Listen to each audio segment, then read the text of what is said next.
Muy buenas tardes. El día de hoy les doy la bienvenida a un nuevo capítulo de este podcast, Ecos de la Realidad.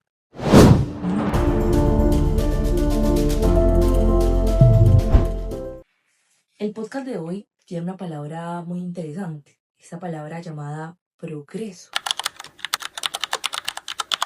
La modernidad prometía luz, pero la posmodernidad, como diría Giovanni Battino, el cual vamos a citar bastante hoy, nos dejó frente a un reflejo fragmentado, donde el progreso ya no se mide por la técnica, sino por nuestra capacidad de reconocer las verdades absolutas. Battino decía que la modernidad se acaba cuando la historia deja de ser un elemento unitario.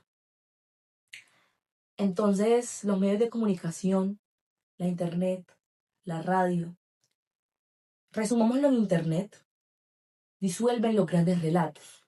Entonces, hoy en día no hay una sola verdad, sino que hay millones de voces que compiten en un escenario saturado.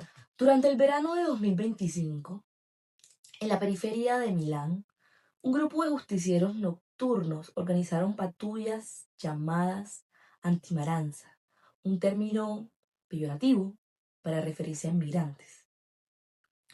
Entonces estos grababan las golpizas y las subían a redes y se autoproclamaban milicia anticrimen. ¿Esto con qué era justificado? Con el artículo 52 de la Constitución italiana sobre la defensa de la patria, que nos dice lo siguiente. Constitución italiana, artículo 52. La defensa de la patria constituye un deber sagrado del ciudadano. Algo parecido ocurrió en la Torre Pacheco, España, donde una simple agresión individual fue distorsionada en redes y convertida en una cacería de inmigrantes. Les voy a poner el pedazo de la noticia y explicarles un poco el contexto para que tengan la idea. El contexto es el siguiente. Un señor de 68 años denunció ser víctima de una paliza por parte de un grupo de 3 jóvenes. De acuerdo con la versión del hombre agredido, al menos uno de los jóvenes era de origen magrebí, es decir, del noreste de África, hecho que provocó que varios grupos neonazis y de la derecha radical para difundir todo tipo de fake news y organizar viajes a la Torre Pacheco. Entonces, obviamente, estas fake news se convierten en armas. En la era del simulacro, lo falso circula más rápido que lo real. Vivimos en un mundo donde la sobreexposición disuelve el sentido. La tragedia y el meme coexisten en la misma línea del tiempo. Una casa de inmigrantes dura lo mismo que un video de risa en TikTok. La más media ha convertido el dolor en espectáculo y la empatía en consumo. El espectador saturado obviamente se va a volver inmune. Ayer vi una palabra que me llamó mucho la atención y es que queda tan saturado que queda anestesiado. Esa anestesia moral es el verdadero peligro de nuestra época. Aquí me queda decir algo muy claro y lo digo rapidito. Los medios de la tecnología no son virtuosos ni caóticos. Son el escenario en que se disputa la interpretación del mundo. Pero esa disputa puede denegar en manipulación, saturación o fragmentación del sentido. Y justamente en la noticia se menciona una frase súper importante. Aquí se la voy a dejar. Se habla mucho de inmigración, ya sea por razones justificadas o no, y en momentos que la retórica política en torno a la inmigración es muy acalorada, a menudo xenófoba, incluso abiertamente racista, y en cualquier caso, socialmente alarmante. Judith Surleman. Entonces, hoy nos vamos a centrar, aquí lo tengo, en un discurso específico, en el de Giorgia Meloni, actual primera ministra italiana, cuyo estilo comunicativo, como analiza Lawrence Otto Vitali, de la Political Communication, combina la exaltación nacionalista con una retórica de protección moral y cultural de la familia italiana y de las mujeres europeas. Pero este invoca la defensa de los derechos de las mujeres, pero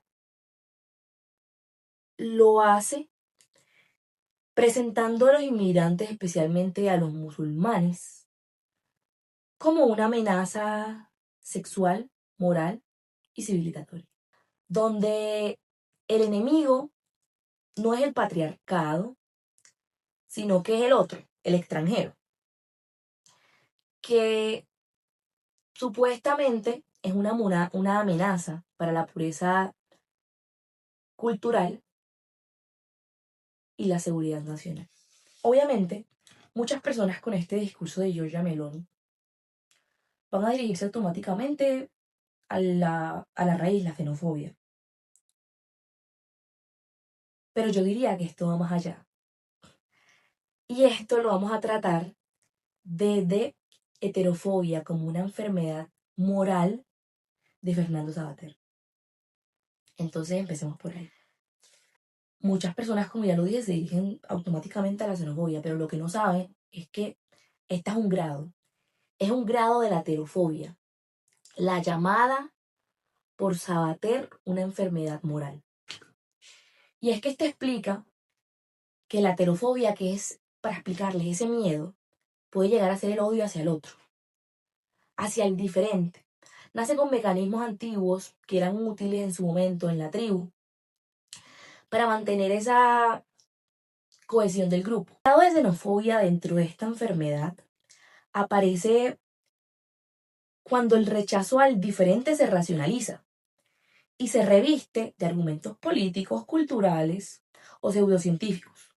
Entonces la xenofobia ya no es solo el miedo instintivo, no, sino la ideología de la separación. Se alimenta de mitos sobre la pureza de lengua, sobre la cultura o la nación, y convierte esa diversidad en una amenaza. Así es como se manifiesta el discurso de Meloni. Y en otros tantos líderes contemporáneos que promueven la idea de una Europa situada, esa defensa de la identidad nacional que justifica la exclusión del otro. En últimas, la heterofobia y su grado de xenofobia se revelan como una contradicción interna de nuestra época. Mientras la democracia promete pluralidad e integración, los discursos políticos amplificados por la desinformación, obviamente, y los fake news, reactivan viejos miedos triviales. En este recorrido entre la posmodernidad, la desinformación y la heterofobia, se revela un mismo eco: la pérdida del sentido de una humanidad que, aunque presume transparencia y progreso, sigue construyendo muros invisibles. La cacería contra inmigrantes, los discursos de exclusión y las fake news no son hechos aislados, sino síntomas de una época que ha confundido la visibilidad con la verdad y la diferencia con la amenaza. Por su parte, Fernando Savater nos recuerda que la heterofobia, y obviamente en su grado desde la xenofobia, no son solo simples odios, no, sino enfermedades morales.